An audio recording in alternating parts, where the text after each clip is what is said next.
तो दोस्तों financial sector एक ऐसा स्पेस है जिसमें बिजनेस अपॉर्चुनिटीज़ की कमी नहीं है। स्पेशली अगर हम पेंडेमिक सिचुएशन की भी बात करें तो उसमें भी अलग अलग लेवल पे आपको अपॉर्चुनिटीज़ मिलती रही हैं।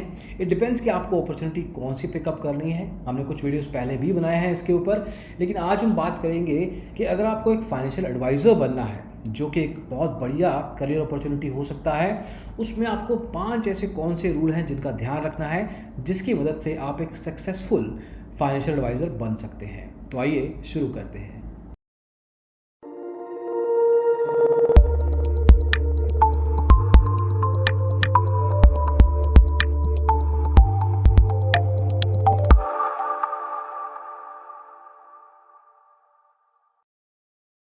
तो दोस्तों जो भी ये टिप्स रहेंगी उसमें बहुत सारा एलिमेंट पर्सनल एक्सपीरियंस से भी है।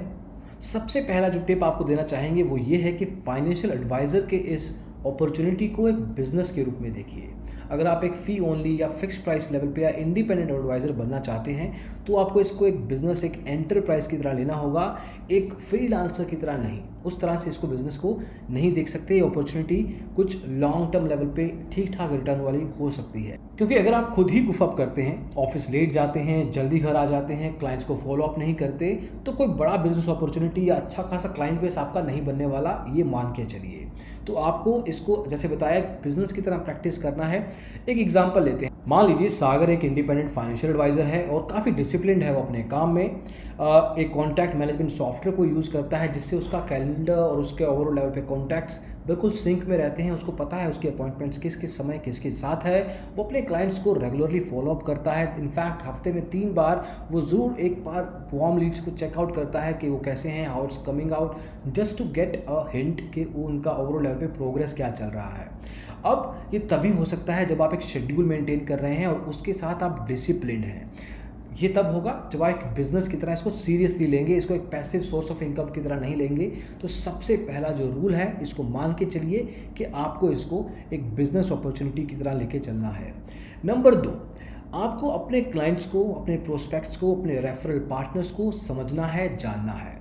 नो योर कस्टमर का बहुत बड़ा रूल है अक्रॉस इंडस्ट्रीज। अगर आप इसको फॉलो नहीं करते देन यू आर नॉट, आप एक बड़ा काम नहीं करने वाले। You are not going to make big in your entrepreneurship role.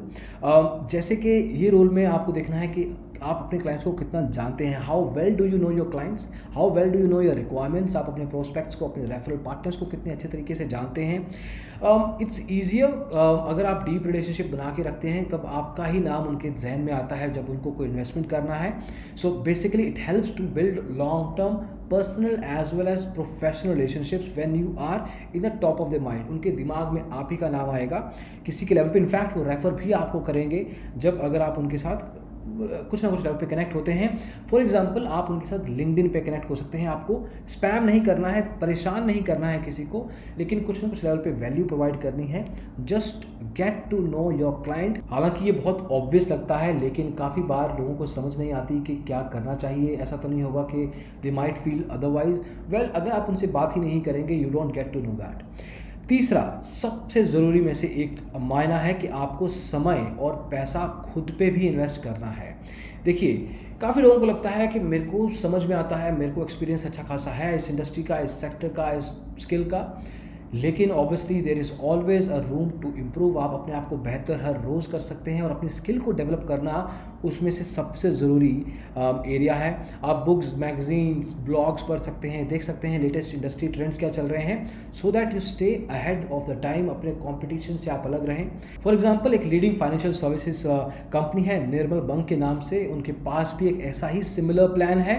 इन्होंने जो किया है वो इंडस्ट्री के हिसाब से थोड़ा अलग है, हटके है। ये BSc इंस्टीट्यूट के साथ कोलैबोरेशन करके इंडिपेंडेंट फाइनेंशियल एडवाइजर का एक अपॉर्चुनिटी लेके आए हैं। इसमें है क्या, इसमें आपको इस अपॉर्चुनिटी के साथ साथ एक ड्यूअल ऑनलाइन सर्टिफिकेट मिलता है एक म्यूचुअल फंड्स इन सेल्स टेक्निक को सिखाने में। अभी जनरली अगर आप BSc के थ्रू इसको यूज़ करेंगे तो करीब 25,000 का खर्चा है, लेकिन ये आपको फ्री में प्रोवाइड कर रहे हैं अर्न व्हाइल यू लर्न के ओवरऑल मंत्रा के ऊपर। हालांकि इसमें 5,000 का एक रिफंडेबल डिपॉजिट है जो आपको इस सर्टिफिकेट कंप्लीट होने के बाद वापस मिल जाएगा। तो ऐसे इनिशिएटिव का आपको पता होना चाहिए और ये हमारा काम है कि आपके सामने ऐसे इनिशिएटिव लेके आएँ ताकि आप एटलीस्ट अलर्ट रहें कि आपके लिए इस समय मार्केट में कौन सी अपॉर्चुनिटीज़ हैं सही प्राइस पे और जो आपके लिए वैल्यूएबल भी हैं। अब निर्मल बंक की इस अपॉर्चुनिटी को और चेकआउट करने के लिए आप डिस्क्रिप्शन में लिंक को चेकआउट कर सकते हैं। रूल नंबर 4, अपनी कम्युनिकेशन को साफ रखिए। अब अगर मैं कुछ जिब्रिश बोलूँ, किसी और भाषा में बोलूँ या कुछ टेक्निकल वर्ड्स का इस्तेमाल करूँ तो शायद आपको समझ में ना आए, लेकिन हमारी कोशिश रहती है कि कॉम्प्लेक्स से कॉम्प्लेक्स बात को बहुत सिंपल भाषा में आसान तरीके से समझाया जा सके ताकि हर कोई पर्सनलाइज लेवल पे इसको समझे। अब इसका मतलब क्या है? अब मान लीजिए आप एक फाइनेंशियल एडवाइज़र हैं, आपके पास बहुत सारे क्लाइंट्स हैं, कुछ क्लाइंट्स डॉक्टर्स हैं, कुछ क्लाइंट्स जिनका कुछ बिज़नेस है, रिटेल बिज़नेस है मान लीजिए। अब ये तो जो अलग अलग पर्सनैलिटीज़ हैं, इनके साथ जब आप बात करेंगे तो एक जैसी बात नहीं कर सकते। इन डॉक्टर के साथ बात करने का तरीका आपका अलग होना चाहिए और किसी भी रिटेल बिज़नेस ओनर के साथ जब आप बात करते हैं उसका अलग। तो एक तरीके से depends on the kind of person you are talking to, आपका कम्युनिकेशन स्टाइल वैसा ही अलग अलग होना चाहिए। जिस भाषा का आप इस्तेमाल करेंगे उतनी ही आसानी से वो समझ सकेंगे, उतने ही पर्सनलाइज लेवल पे वो आपके साथ कनेक्ट हो पाएंगे। तो आपका जो ओवरऑल फोकस होना चाहिए कि आपको कॉम्प्लेक्स चार्ट्स या जार्गन्स का इस्तेमाल नहीं करना है, आपको इम्प्रेस नहीं करना है, आपको उनके जोन में जाके उनके तरीके से उनको अपनी बात समझानी है ताकि वो अपनी इन्वेस्टमेंट्स के लिए आप पे विश्वास कर सके। जो 5वां टिप है वो चौथे टिप के साथ थोड़ा वो जुड़ा हुआ है। 5वां टिप सिंपल है, आपको बड़े बड़े शब्दों का इस्तेमाल नहीं करना है।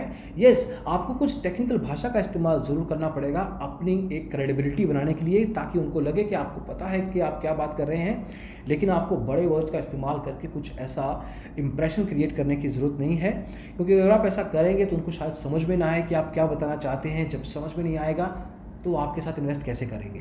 तो एक तरीके से जैसे कि बताया पर्सनलाइज कम्युनिकेशन, लेकिन at the same time you don't have to use jargons, technical words, complex words, क्योंकि अगर आप ऐसा करते हैं तो आपके बीच में कनेक्ट नहीं हो पाएगा। आप और जो आपके पोटेंशियल कस्टमर हैं they will not get to be in the same place.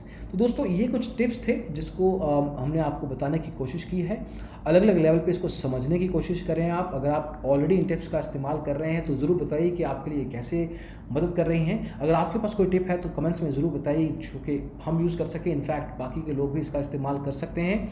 हाँ, निर्मल बंक के जो कोलैबोरेशन है बॉम्बे स्टॉक एक्सचेंज के उस कोर्स के साथ, उसके बारे में और जानने के लिए आप लिंक चेकआउट कर सकते हैं डिस्क्रिप्शन में, ताकि आप इसके बारे में और जान सकें। तो दोस्तों इस वीडियो में बस इतना ही। पसंद आया हो तो लाइक कीजिए, शेयर कीजिए दोस्तों के साथ, और डिजिटल ब्लॉगर को सब्सक्राइब जरूर कीजिएगा। Thank you so much watching this video. Bye bye.